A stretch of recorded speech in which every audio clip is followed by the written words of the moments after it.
What's going on, everybody? This is Justin with Off Road Podcast, and I'm super excited today because we got a boxer, and you guys know how I feel about boxing. We got Miss Sha Metcalf. She's actually one of the top female boxers in Texas. I got to see her for the first time on the undercard of a Listo Gayathan fight, and it was something special. So we're gonna have her on today, and just kind of find out what she's got going and what's next for her.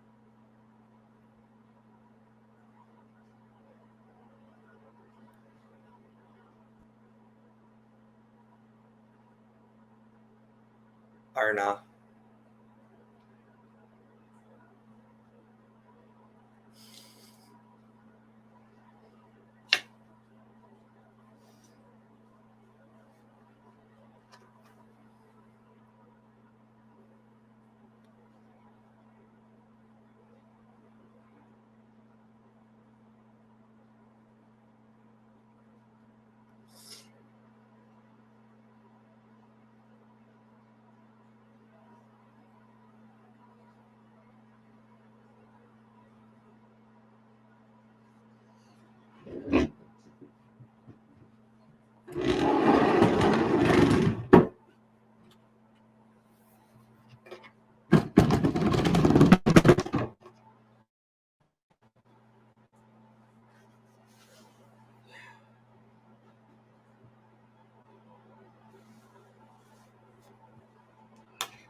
I'm sorry. My phone it was going off the keys. Oh yeah, I know. When I did it on my phone, I would always have to put it on like airplane or something because it would just Oh, the so whole time. I'll be able to talk to you, but it won't give me all the notifications. Yes, or put your act. Do you know where your notifications are? Yeah.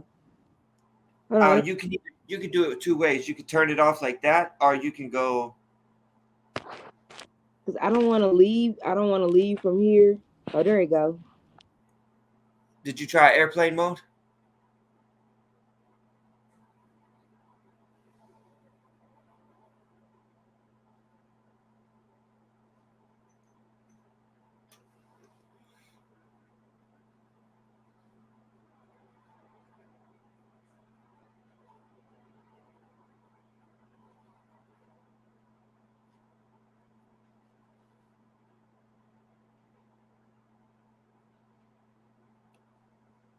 Yeah, airplane mode made it do that.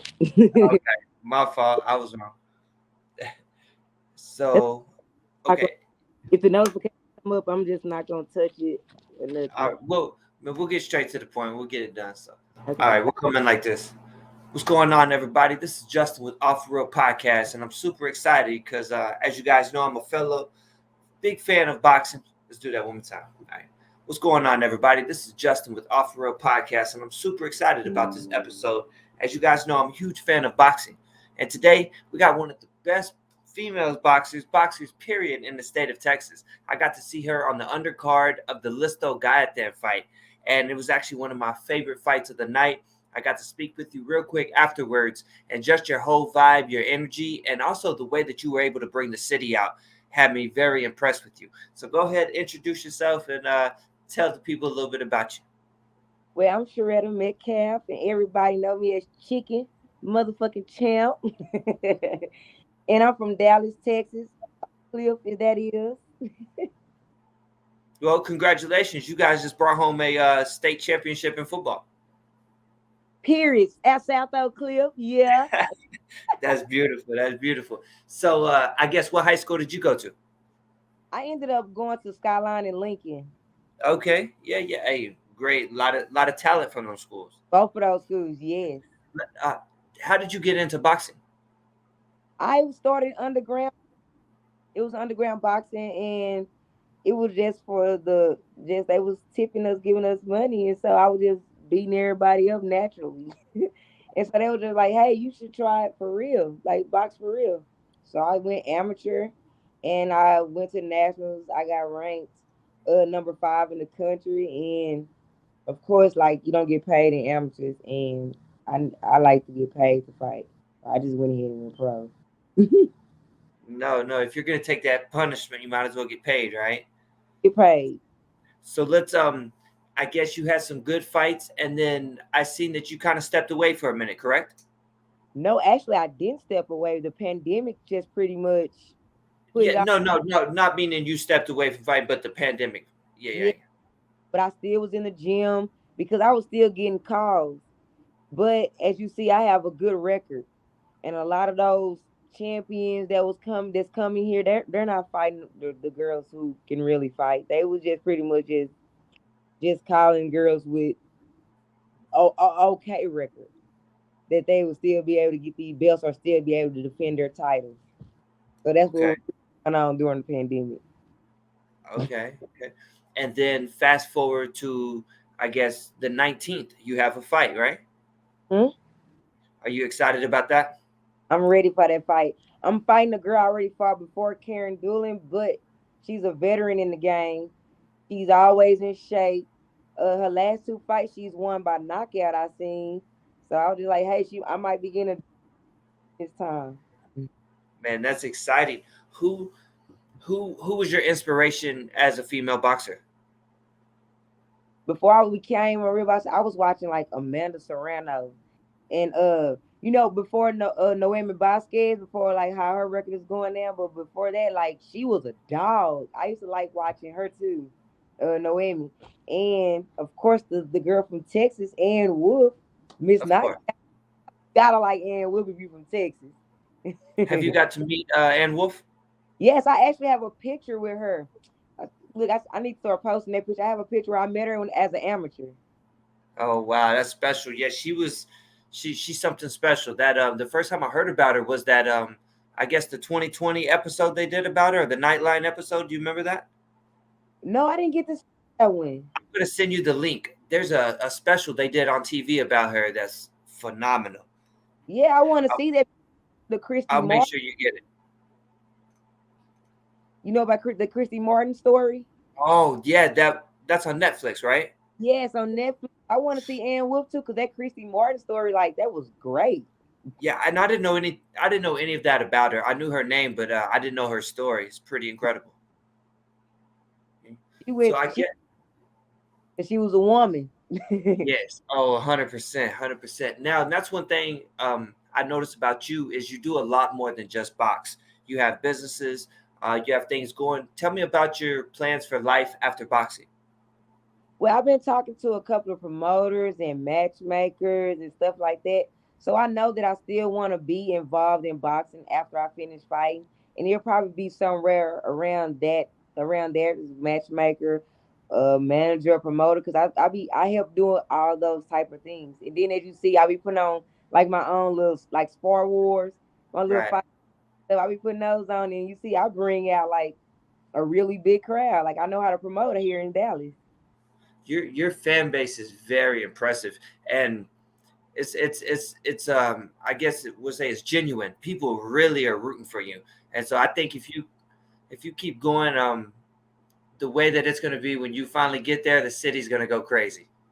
Yes, I'm so lit right now because right now 2022 is looking better for me. I was like going through depression with this pandemic things going on because like 2 weeks before the whole world closed, I was going for the WBC NABF belt, so that was Yeah. gonna be up in the rankings and stuff. And these promoters I'm working with now, they're actually trying to promote me more. Like I'm gonna be on billboards here in Dallas. I'm gonna be on a radio station. So it's making me glad because like being a local fighter too, pretty much gotta do the promoter's job. Like you have to keep on they don't promote you enough. You have to sit here and sell tickets and hey, I'm fighting. You got to pull up on people when it's just like, hey, put these billboards up, put these radio stations out, let these people know that I'm fighting. They're like, oh, it's a girl. Let me see what it is. Give us some new fan bases. And a lot of promoters don't do that, and it making it real hard for us fighters, and it's making us work harder, and they want to pay us less. We got to be the promoter and the fighter, and these Yeah. promoters do big things for me. No, you're right, and I guess that's where you have the leg up on a lot of different people. Is people going to come out? You're going to sell tickets, and not only that, but you're going to put on a great fight. Now, this being a Texas podcast, we always like to talk about Texas. So, growing up in Oak Cliff, tell me about what's a food spot that just reminds you of your childhood. What? I eat Rudy's. Yeah. What's say? What's it say? What's it? I'm from D-Town. My eater. What's like? What's it? What's the big? Catch me in D-Town. My eaters Rudy's. Catch me at Big T. Yeah, Holla at the Rudy. Yeah, yeah, okay, okay. I was actually I managed the foot action at the in the Redbird Mall for 2.5 years.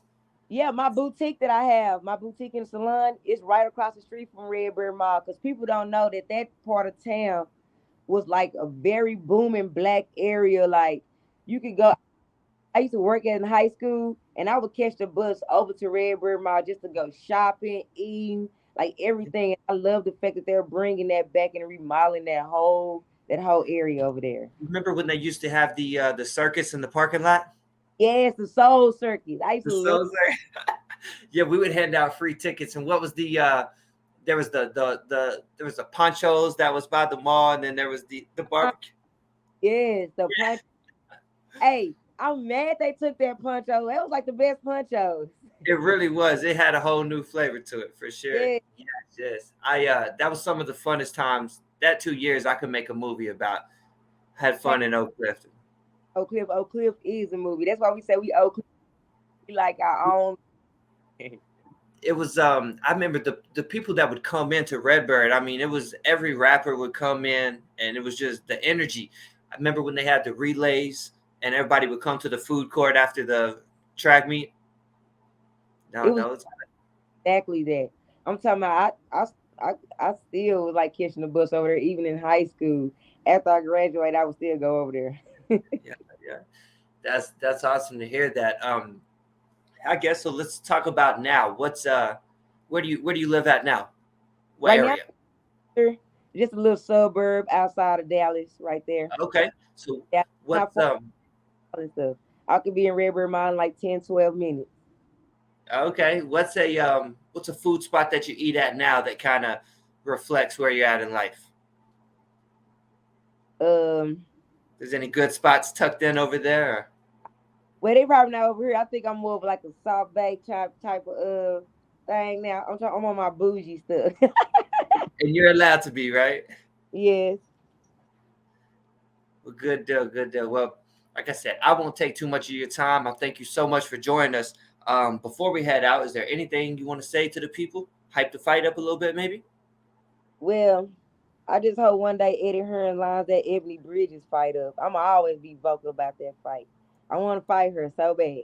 I don't dislike her, but I want to fight her. Hey, you got to talk it into the universe, right? Yeah, got targeted in the universe. I want to fight her, and I want to go for all the super bantamweight world champions. I'm ready for that action. Well, we'll have you back on when you win all those belts, and then we'll celebrate together. Hey, we and I want to give a shout out to my some of my sponsors of the Real Brady's. They do the solar panels and they do home security and surveillance. I'm finna get my solar panels installed now, and I already have their surveillance. That was going on earlier. They walking around the house and it's just going on my phone, and like the surveillance is good. Nice. Well, hey, that's all. Thank you again for coming on, and we'll stay in touch. I want to check in with you after the fight. You can come on and tell us about how you took care of business. You most definitely. All right. Have a good night, Shay. You too.